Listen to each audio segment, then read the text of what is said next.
Well, happy Monday, April 29th. Want to share with you the latest trends here in the Austin metro area. We are heading into May this week, so I want to share with you a look at kind of some 5-year trends, how right now compares to the last 4 years. Of course, we're going to talk about interest rates. We're going to look at inventory right now and what's starting to shift. And of course, I'll share some headlines making news here in the Austin area. Of course, we're going to start with interest rates again. It has been the story for April, and I predict it's now going to be the story for May. Rates really shot up in April from about kind of up and down around 7%. We've now been hitting around 7.5% for the past few weeks. And you can see on a chart, when I get down here to the bottom, here's the beginning of April right here.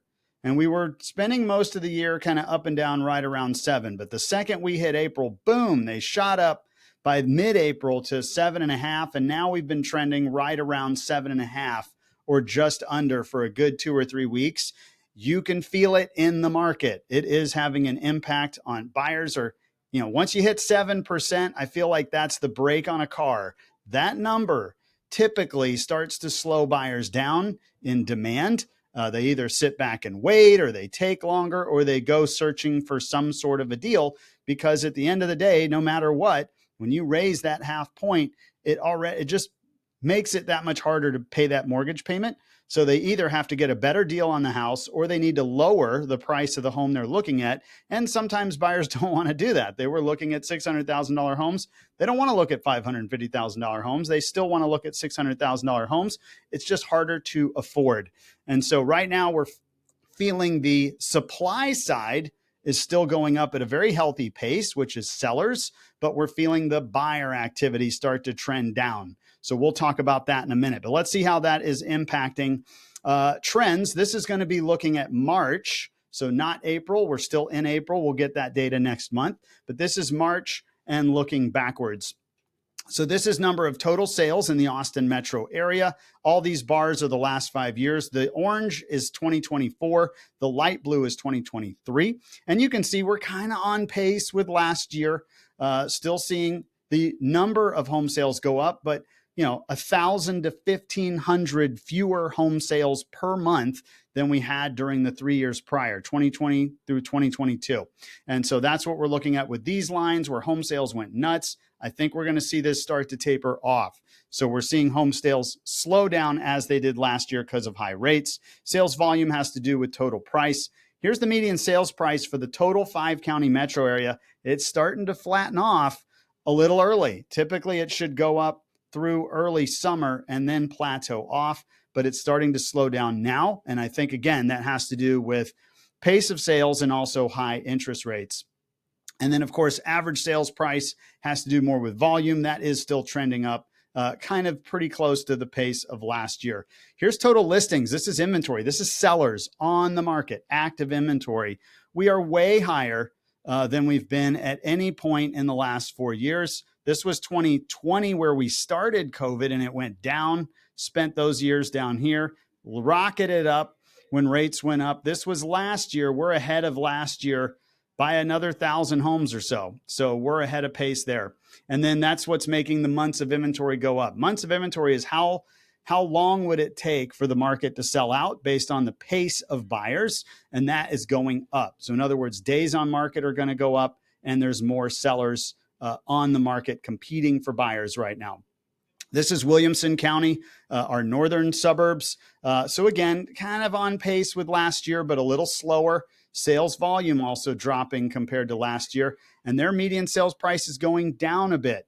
And so not 100% sure why. I think they have so much new construction in Williamson County. I wouldn't be surprised.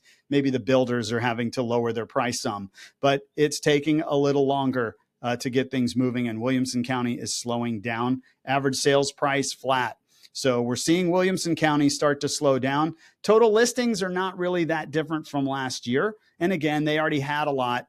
And so they're on pace with last year in terms of listings. Months of inventory, though, is trending a little higher.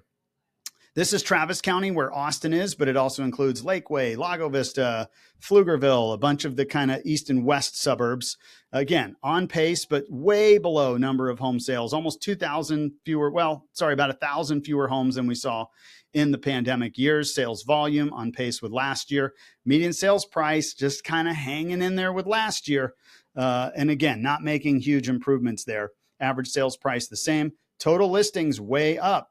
And so we're about 800 more listings right now just in Travis County than we had at this point last year. So I'm predicting now we're going to have more inventory as we head through May and into the summer than we've had at any point in the last 5 years, including at any point in 2023. And there we are, months of inventory, probably almost a full month more than we had at this time last year. Finally, Hays County, this is to the south. So these are our southern suburbs. This is Dripping Springs, Buda, Kyle, San Marcos. And so home sales is actually going up. It's affordable. And I think we're seeing flight to affordability there. Sales volume, again, higher than some points during the pandemic. Median sales price, this is off. So the reason it's off is this blue number is way off. I don't know where they're getting it from, but it's way off. And the reason I know it's off is when I come to the average sales price, now the blue number is more in line with that. So we're kind of keeping pace. I'd say Hays County, you're kind of keeping pace there. Total listings, though, way up from what we've seen in past years. So we're going to feel a slower summer. My prediction is we're going to have a slower feeling summer than we've had in the last 2 or 3 summers. And the reason is inventory. It's not the buyer demand, it's inventory. Sellers are outpacing buyers right now. And there's our months of inventory going up in Hays County as well. So I want to come back to the MLS. This is real-time data. This is number of active versus sold listings. And I've shown this chart almost every week, but I like following it because it's telling us what's happening. So this is last year. We peaked out on number of single-family homes for sale, around 11,500 homes, and that was in September. So it took us the whole spring and the whole summer to kind of reach that peak. Well, right now we're sitting at 11,300 homes for sale, and we are still in April. So by the time we get into May, I think we will have already beat last year's September number, and we haven't even started the summer yet. So I have a feeling we're gonna see a lot more homes for sale, which if you're a buyer, that's a good thing. You want more homes to look at. That's been the complaint we've had for a long time. So if you're a buyer, I would say, hey, this is your opportunity to have a lot of homes to check out on the market. All right, let's look at a few things a few headlines making news. This was in Bigger Pockets this week. So Sunbelt surge, 15 cities dominating the growth charts. No shock, Austin is on that list. So these are the top 15 growth markets. This has to do with percentage of population growth. And so Myrtle Beach, South Carolina, number 1, but they only have 500,000 folks. But as we come down to number 7, here's Austin. We have 2.4 million people, and we are still growing at nearly 3% a year. So if you compare that to these markets, which are all under a million, we are still adding a significant number of people a year. Our median home price is $458,000, but we are one of only 2 markets on the top 15 that is seeing home prices decline and rent growth decline, and that is because of oversupply, which I've talked about pretty much this whole video. But the oversupply, a lot of it is on the new build side. So we've been building, to keep up with that demand in a major metro, we've been building tons of apartment complexes, tons of new subdivisions, and it's going to, when the interest rates go up and it slows down buyer demand, it just takes that much longer to absorb folks, and that creates downward pressure on price. Our unemployment is still historically low, below 3.5%. But median income, this is what drives Austin. We're sitting at almost $95,000 for median household income. Most of these markets are in the 60s and 70s. Raleigh, North Carolina, another tech hub, is up with us about 92, 93,000. But almost everybody else is 20 or 30 grand below us in median household income. So Austinites have money. And it's just an affordability game and also a supply game. So Austin's on that list. We are number 7, but we are the largest metro in the top 7. Orlando's right behind us. They're also booming. They're about 2.7 million. And their median home price is about 60 grand cheaper than us. And so anyways, that's what's helping Orlando. They also have more land in Orlando than we do, at least on the west side. So One thing, where is the land? It's in east. The east side of the market. Far East Austin's development pipeline is packed. So this is a story that I saw over the weekend. It's in the Austin Business Journal. That is a look at Tesla, although it's from a few years ago, but this is the Gigafactory. Here's a little car right here. It's massive. It's northeast of the airport. But this just gives you a little map of where a lot of East Austin developments are going. So if you can see this map, you see all these green dots on here. So downtown is right here. Here's the river kind of cutting through the metro right here. This is the 183 loop around core East Austin. And then out here is the 130 toll road. And this really is where the land is, out on that, they call it Far East Austin, or the Far East side. So you got the airport right here. You know, they're expanding the airport. They're building this second terminal here. That's going to add, I think, at least 30 more gates.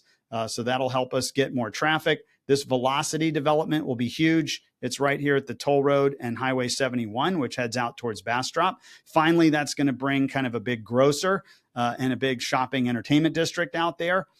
This is Circuit of the Americas. They're building a theme park. This is the Formula One racetrack. But they're going to build a theme park, maybe a water park. So it is starting to create, if you want large pieces of land, this is where the developers are going. And it's far more affordable to be on this east side than the west side of the market. This is where it's hill country. There's a lot of preserves and restricted land, and it's just much more expensive to build over here. So that typically tends to be the luxury side of the market. And there's plenty of development over there too, but much more on the luxury side. This is where you're going to have big corporate campuses, big subdivisions, theme parks, all that kind of stuff is going to start working its way to the east side.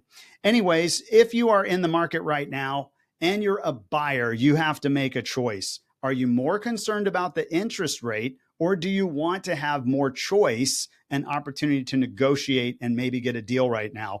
If I was a buyer, I would be looking at the inventory side and saying, hey, this is my opportunity this year while rates are still higher to get a property and not have as much competition and be able to negotiate with the seller as needed, versus waiting for rates to come down. And then you're going to be joining the herd when everybody comes rushing back into the market to buy because the rates look more attractive. If you're a seller right now, and I hear this a lot, sellers will say, hey, I don't want to fix up my house if I don't think my house is going up in value. And I would counter argue that and say, this is probably the time to double down on making sure your house is in good condition, because you're now in a beauty contest with more people. And so these are things, if you're a seller, I would be thinking about. I would definitely repaint your house if you've been in there longer than a couple of years. It's like doing the laundry, freshen up your walls. I would be looking at removing old carpet if you have old carpet. If it's newer carpet, just make sure you get it steam cleaned. And then I would be checking all your systems, check your appliances, make sure they work well, check your air conditioner. And most importantly, if you have a roof older than 10 years old, I would have it inspected right now. And if it has any signs of hail damage, I would get the roof replaced. We are having a lot of trouble in the market, especially with insurance companies not wanting to write policies on homes that have any signs of wear and tear. There's companies like State Farm, for example, which has pulled out and is not writing policies on a lot of homes right now. So anyways, I think what we're going to see in the next 2 to 3 months, unless rates change, and I'll tell you weekly if they do, but I think we're going to see more supply in the market. I think we're going to see the median home price peak off early this year.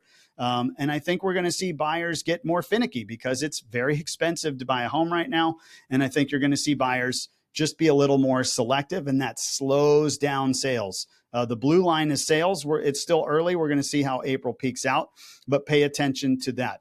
Anyways, if you want to follow these videos each and every week, you can check out our YouTube channel at Ryan Kelly Group. Make sure to click the subscribe button, and that way you can follow along with these videos and any other videos that we create weekly.